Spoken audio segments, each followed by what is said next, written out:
All right, well, welcome to week 8. This is the final week of the course, and so this will probably be the shortest video of them all.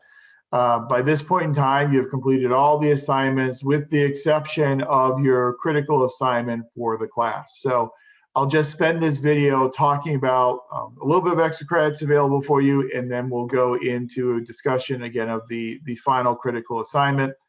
Little opportunity for extra credit is to do the course evaluation. So please make sure to do the course evaluation.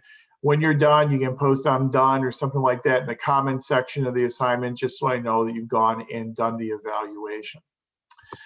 Your big thing for this week, obviously, will be submitting your critical assignment. And again, you're very familiar with what you're doing in this critical assignment, so I'm not going to waste your time talking about it. You've probably got the vast majority of the paper already done, and hopefully you're just putting the final finishing touches on it.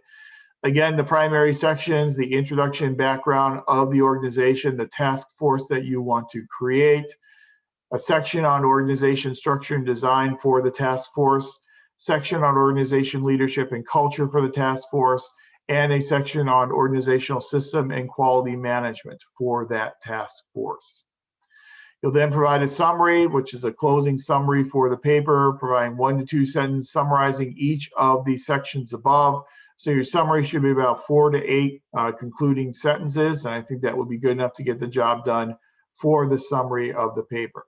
Please make sure to include a reference page in APA format for all the references that you are using or you have used in your critical assignment. The critical assignment rubric is provided there for you as well, so you'll know how the paper is being graded. Performance levels, you have depth of theory, and then you have your exemplary, your accomplished, your developing, and your beginning behaviors. Breadth of theory, so you have depth of theory, then you have breadth of theory, then you have application of theory, then you have research, and then you have a 5th dimension on APA format and paper organization and writing ability.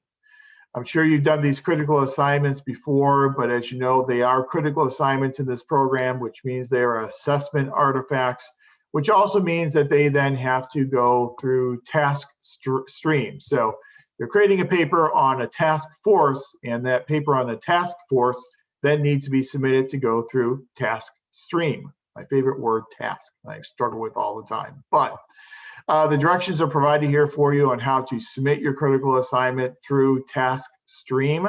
So I recommend that you go ahead, if you haven't done it yet, which you've probably done it for other courses, but if you're not familiar with task stream yet, here are the instructions for the unique way in which you will be submitting this paper through task stream. You'll then notice that when you do submit it in task stream, there won't be a column in your grade book for the assignment, for the grade, until I grade it through task stream. And then once I grade it through task stream, then you'll see your grade automatically populate then into the grade book. So that's your only assignment here in our final week, is you just put the finishing touches on your critical assignment and get that critical assignment submitted. Again, the critical assignment is then due by Thursday at 11:59 p.m. As you know, and you've probably discovered so far in our 8 weeks together, I tend to try and grade things very, very quickly. And so I'll try and have these assignments turned around within a day or two, and then have your final grades all ready for you by the end of the weekend, so that you'll have your final grade and you'll be ready to move upward and onward in future courses in the program. It's been a pleasure working with everyone. I hope everyone has enjoyed the course. I hope this course has opened your eyes a little bit to your organizations and different ways you can study and hopefully improve your organization. So I hope you found the material helpful. I think the Tompkins textbook is a good one to hold on to, because it will probably benefit you in future courses and benefit you perhaps in your career as well. Any questions on this final critical assignment, please send me an email and feel free to ask any questions you may have. Otherwise, thank you very much. It's been a pleasure working with you, and I wish everyone all the best in the future.